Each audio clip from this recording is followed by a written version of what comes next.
Hello दोस्तों, आप सभी का स्वागत है आपके अपने YouTube channel CDP queen Himanshi ma'am पर। आज की वीडियो में हम बात करेंगे NCERT के कुछ महत्वपूर्ण टॉपिक्स के बारे में, जहां से आप लोगों के पेपर में क्वेश्चंस देखने को मिल रहे हैं लगातार हर पेपर में। तो इन पॉइंट्स को आप लोग नोट कर लीजिएगा या फिर ध्यान से सुनिएगा, जिससे पॉइंट्स आप लोगों को याद हो जाएँ। क्लास को शुरू करने से पहले आप सभी लोगों को wish you very happy new year. ईश्वर आपकी सभी विशेष को पूरा करे, यही ईश्वर से कामना है। तो क्लास को शुरू करते हैं। पहला पॉइंट है बिल्ली से रिलेटेड। लिखा हुआ है बिल्ली के दांत नुकीले होते हैं जो मांस को फाड़ने और काटने के काम में आते हैं। नेक्स्ट पॉइंट में लिखा हुआ है गाय के आगे के दांत पत्तों को काटने के लिए होते हैं और पीछे के दांत चपटे और बड़े होते हैं जो घास को चबाने के काम आता है। आगे जानवरों से रिलेटेड कुछ पॉइंट्स लिखे हुए हैं, इनके बारे में बात करेंगे। लिखा हुआ जानवरों की खाल पर जो डिजाइन होते हैं वह उनके बाल के रंगों के कारण होते हैं। नेक्स्ट पॉइंट में लिखा हुआ है दिन में जगने वाले जानवर आमतौर पर कुछ रंग ही देख पाते हैं। जो जानवर दिन में जगते हैं वह आमतौर पर कुछ रंग ही देख पाते हैं। नेक्स्ट पॉइंट में लिखा हुआ है रात में जगने वाले जानवर हर चीज़ को सफ़ेद और काली ही देखते हैं। याद रखिएगा, जो जानवर रात में जगते हैं उनको हर चीज़ काली व सफ़ेद ही दिखाई देती है। आगे लिखा हुआ है बहुत से जानवर किसी खास मौसम में गहरी लंबी नींद में चले जाते हैं, जैसे छिपकली। चलिए आगे बढ़ते हैं। आगे लिखा हुआ है कुछ जानवर तूफान या भूकंप आने के कुछ समय पहले ही अजीब हरकतें करने लगते हैं। जंगल में रहने वाले व्यक्ति या लोग उसे समझ जाते हैं कि कुछ बुरा होने वाला है, जिससे वह जंगल को छोड़कर किसी सुरक्षित जगह पर चले जाते हैं। आगे लिखा हुआ जानवरों में भी देखने, सुनने और महसूस करने की शक्ति होती है। नेक्स्ट पॉइंट में लिखा हुआ है वैज्ञानिकों का मानना है कि कई जानवरों की अपनी पूरी भाषा होती है। जैसे हम लोगों की भाषा होती है वैसे जानवरों की पूरी भाषा होती है। आगे लिखा हुआ है जिन जानवरों के बाहरी कान व शरीर पर बाल होते हैं वे बच्चे देते हैं। याद रखिएगा, वे जानवर जिनके बाहरी कान व शरीर पर बाल होते हैं वे बच्चे देते हैं। जिन जानवरों के बाहरी कान व शरीर पर बाल नहीं होते हैं वे अंडे देते हैं। आगे घास के बारे में लिखा हुआ है। लिखा हुआ है घास का पौधा जितना ज़मीन के ऊपर होता है उससे कहीं ज़्यादा ज़मीन के अंदर फैला हुआ होता है। घास की जड़ें बहुत मजबूत होती हैं, इन्हें खुरपी से खोद कर निकाला जा सकता है। तो घास के बारे में इन पॉइंट्स को आप लोग याद रखिएगा। क्या होता है, घास का जो पौधा होता है जितना आप लोगों को ऊपर दिखाई देता है उससे कई अधिक नीचे फैला होता है, जिसको खुरपी की मदद से खोदा या निकाला जाता है। नेक्स्ट पॉइंट में बात करेंगे बरगद पेड़ के बारे में। लिखा हुआ बरगद के पेड़ की लटकन उसकी जड़ें होती हैं। ये टहनियों से निकलती हैं और बढ़ते बढ़ते ज़मीन के अंदर चली जाती हैं। तो बरगद के बारे में ये पॉइंट्स आप लोग याद रखिएगा। आगे लिखा हुआ है यह जड़ें मजबूत खंभों की तरह पेड़ को सहारा देती हैं। आगे बढ़ते हैं। अब हम बात करेंगे रेगिस्तानी ओक यानी डेजर्ट ओक के बारे में। लिखा हुआ है ऑस्ट्रेलिया में रेगिस्तानी ओक पेड़ पाया जाता है जिसकी ऊंचाई 11 से 12 फुट होती है और इसकी पत्तियां बहुत कम होती हैं। इसकी जड़ें ज़मीन के अंदर 250 से 300 फीट तक जाती हैं जब तक पानी तक ना पहुंच जाएं। तो इन पॉइंट्स को आप लोग याद रखिएगा। आगे लिखा हुआ है यह पानी पेड़ के तने में जमा होता रहता है। आगे लिखा हुआ यह पानी पेड़ के तने में जमा होता रहता है। जब कभी इस इलाके में पानी नहीं होता या पानी की कमी पड़ जाती है तो वहाँ के लोग इसके तने के अंदर पतला पाइप डालकर इसको पीते हैं। किसको? ये जो रेगिस्तानी ओक होता है इसके अंदर पानी जमा होता रहता है और जब उस इलाके में कभी भी पानी की कमी होती है तो वहाँ के लोग, जो स्थानीय लोग होते हैं, वो उसके तने में पतला पाइप डालकर उस पानी को निकाल लेते हैं। नेक्स्ट पॉइंट में बात करेंगे नेपेथिन्स या घटपर्णी पौधे के बारे में। लिखा हुआ है नेपेथिन्स नामक पौधा इंडोनेशिया, ऑस्ट्रेलिया और भारत के मेघालय में पाया जाता है। आगे देखते हैं। आगे लिखा हुआ यह पौधा कीड़े मकोड़े और छोटे जीवों का शिकार करता है। कौन? नेपेथिन्स जो होता है वह कीड़े मकोड़े और छोटे जीवों का शिकार करता है। यहाँ पे याद रखिएगा, छोटे जीवों का नहीं होता है, ये गलत लिखा हुआ है। यह पौधा कीड़े मकोड़ों का शिकार करता है और साथ साथ ही में मेंढक वगैरह का शिकार भी करता है।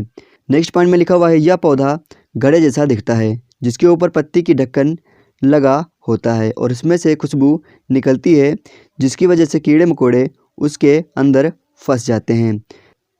नेपेथिन्स पौधे को घटपर्णी भी कहा जाता है। तो ये कुछ पॉइंट्स थे नेपेथिन्स या घटपर्णी पौधे के बारे में। आगे बात करेंगे बीज या सीड्स के बारे में। लिखा हुआ बीजों को प्राचीन समय में सूखी लौकी में रखकर उस पर मिट्टी का लेप लगा देते थे और नीम की पत्तियां इन्हें कीड़ों से बचाती थीं।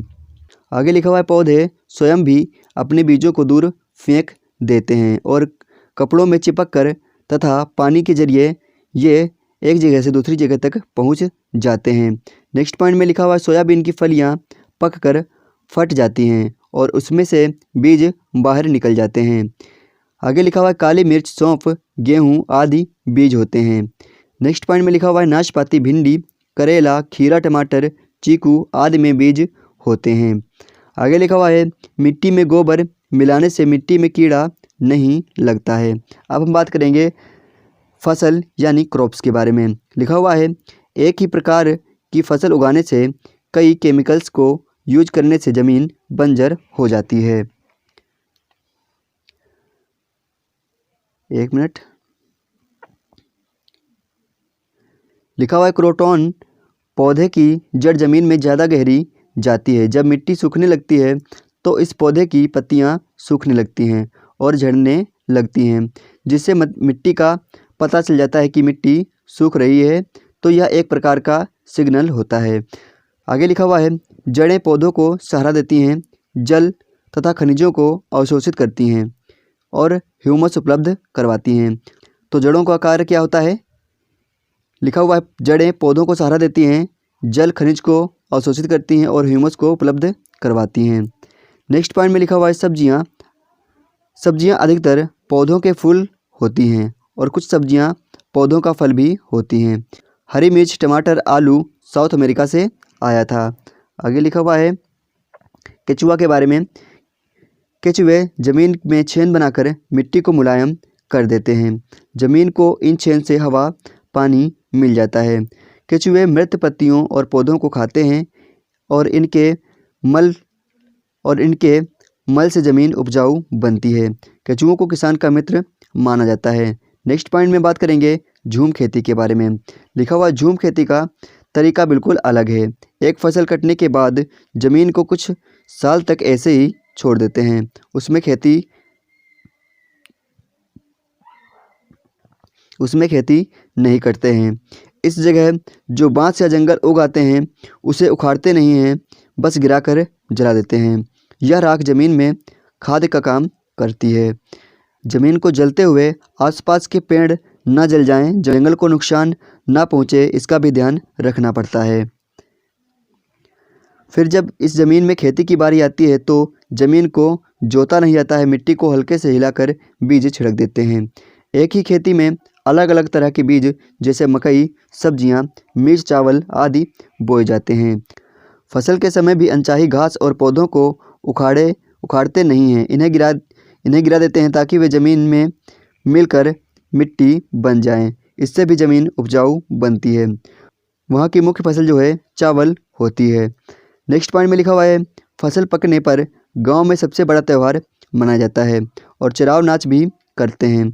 इस नाच में ज़मीन पर बांस की डंडी को लेकर दो लोगों की जोड़ियां आमने सामने बैठती हैं और ढोल की ताल पर डंडियों को ज़मीन पर पीटते हैं।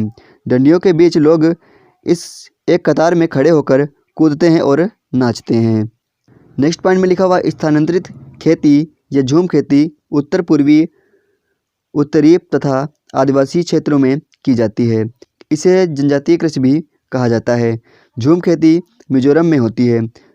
मिजोरम में मुख्य फसल चावल है। मिजोरम में 3/4 लोग जंगल में रहते हैं। यहाँ खेती की लॉटरी निकाली जाती है।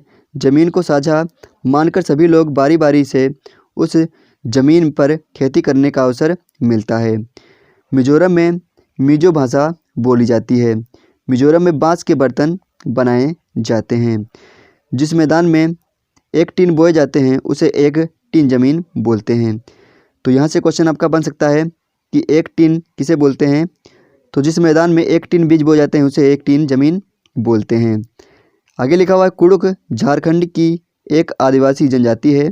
कुड़ुक भाषा में जंगल को तोरांग कहते हैं।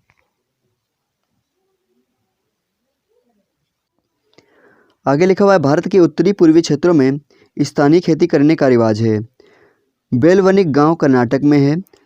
आगे लिखा हुआ जुलाई के महीने में प्याज उगाने का काम शुरू हो जाता है। खूंटी की मदद से खेत की मिट्टी को नरम किया जाता है। समय पर प्याज ना काटी जाए तो वह ज़मीन के अंदर ही सड़ जाता है। आगे लिखा हुआ खरपतवार कुछ पौधे बिना बोए खेतों में अपने आप उग जाते हैं, जिन्हें खरपतवार कहते हैं। इन्हें निकालना जरूरी होता है, नहीं तो सारा खाद और पानी यही ले लेंगी और फसल कम होगी। होलगुंडी गांव कर्नाटक में है। बच्चों की भीम पंचायत संघ होलगुंडी गांव में होती है। होलगुंडी गांव कहाँ है? कर्नाटक में है। और बच्चों की भीम पंचायत जो होती है वह होलगुंडी गांव में होती है। कर्नाटक की भाषा कन्नड़ है। क्या है? कर्नाटक की भाषा जो है वह कन्नड़ भाषा यूज की जाती है। कर्नाटक में कन्नड़ भाषा का प्रयोग किया जाता है। आगे बात करेंगे औंधिया के बारे में या ऊंधिया के बारे में। लिखा हुआ सर्दियों में खेत में ही ताज़ी सब्जियों को मसाले के साथ एक मटके में भरते हैं और उसको सील बंद कर देते हैं। कोयले के अंगारों में मटके को उल्टा रख कर सब्जी को पकाया जाता है। इस पकी सब्जी को कहते हैं ऊंधिया। गुजराती में ऊंधिया का मतलब होता है उल्टा। क्या होता है? ऊंधिया का मतलब उल्टा होता है। ऊंधिया के साथ मिट्टी के चूल्हे में पकी बाजरे की रोटियों को खाया जाता है।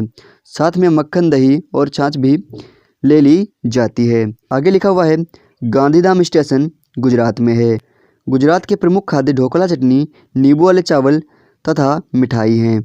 आगे लिखा हुआ है वनगाम गुजरात में है। गांधीधाम अहमदाबाद में है।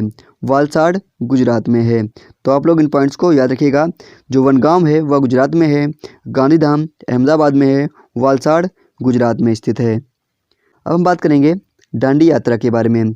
सन 1930 में अंग्रेज़ों ने भारत के आम लोगों को नमक बनाने पर पाबंदी लगा दी थी, जिस कारण गांधी जी ने दांडी यात्रा शुरू की। गांधी जी ने कहा था, जो चीज़ हमें खुद कुदरत ने दी उसे बनाने पर बंदिश कैसी। उन्होंने लोगों के साथ मिलकर अहमदाबाद से दांडी यात्रा के समुद्र तट तक एक लंबी यात्रा की और इस गलत कानून को तोड़ा। आगे बात करेंगे ग्रेगर चांद मंडल के प्रयोग के बारे में। लिखा हुआ ग्रेगर चांद मंडल का जन्म एक गरीब किसान परिवार में 1822 ईस्वी में हुआ था। इन्होंने 7 साल तक मठ के बगीचे में 28,000 पौधों पर बारीकी से कई प्रयोग और ढेरों आंकड़े इकट्ठा किए। मटर के पौधों के कुछ गुण होते हैं जो जोड़ियों में आते हैं, जैसे बीज या तो मुलायम होगा या खुरदरा, और इनसे निकलती अगली पीढ़ी के बीज में भी बीज या तो मुलायम होंगे या फिर खुरदरे होंगे। अब हम बात करेंगे जंगल अधिकार कानून 2007 के बारे में। जो लोग 25 सालों से जंगल में एक जगह रह रहे हैं तो उन्हें यह कानून अधिकार देता है कि वह इस जगह पर जो चाहें उगा सकते हैं, इन्हें हटाया नहीं जाएगा। जंगल का संरक्षण वहाँ की ग्राम सभा करती है। खानों की खुदाई और बांधों का निर्माण करने से जंगल खत्म होते हैं। अब हम बात करेंगे फैमिली यानी परिवार के बारे में। एकल परिवार में माँ बाप और उनके बच्चे होते हैं। कौन कौन होता है? एकल परिवार में माँ बाप व उनके बच्चे होते हैं। आगे देखते हैं। जबकि संयुक्त परिवार में दादा दादी, बुआ, माँ बाप और बच्चे होते हैं, या नाना नानी, मामा मामी, मौसी, माँ बाप और बच्चे होते हैं। नेक्स्ट पॉइंट में हम बात करेंगे बछेंद्री पाल के बारे में। कौन थी ये? चलिए देखते हैं।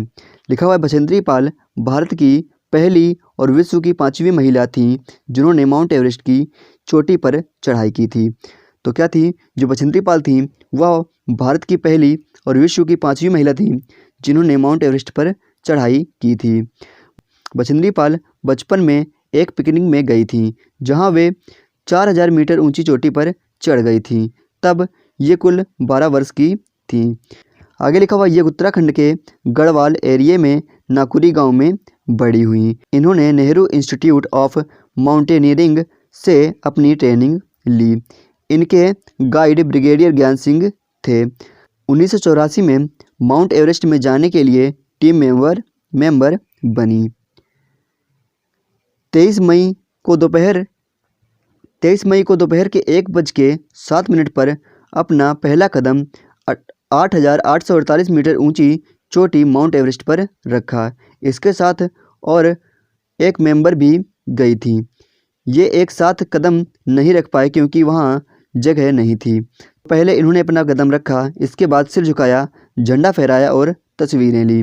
माउंट एवरेस्ट को नेपाल में सागरमाथा भी कहते हैं। अब हम बात करेंगे कर्णम मल्लेश्वरी के बारे में। लिखा हुआ है ये एक वेट लिफ्टर हैं, आंध्र प्रदेश की रहने वाली हैं। कौन? कर्णम मल्लेश्वरी जी जो हैं वो एक वेट लिफ्टर हैं और आंध्र प्रदेश की रहने वाली हैं। ये 130 किलोग्राम तक का भार उठा लेती हैं। भारत के बाहर इन्होंने 29 मेडल जीते हैं। किन्होंने? कर्णम मल्लेश्वरी जी ने। तो ये थी आज की हमारी क्लास। आई होप आप लोगों को क्लास अच्छी लगी होगी। अगर आप लोगों को क्लास अच्छी लगी है तो क्लास को लाइक कर दीजिए। चैनल पर नए हो तो चैनल को सब्सक्राइब कर लीजिए। और आप सभी लोगों को एक बार फिर से wish you very happy new year. मिलते हैं आप लोगों को नेक्स्ट वीडियो में। तब तक के लिए जय हिंद, जय भारत।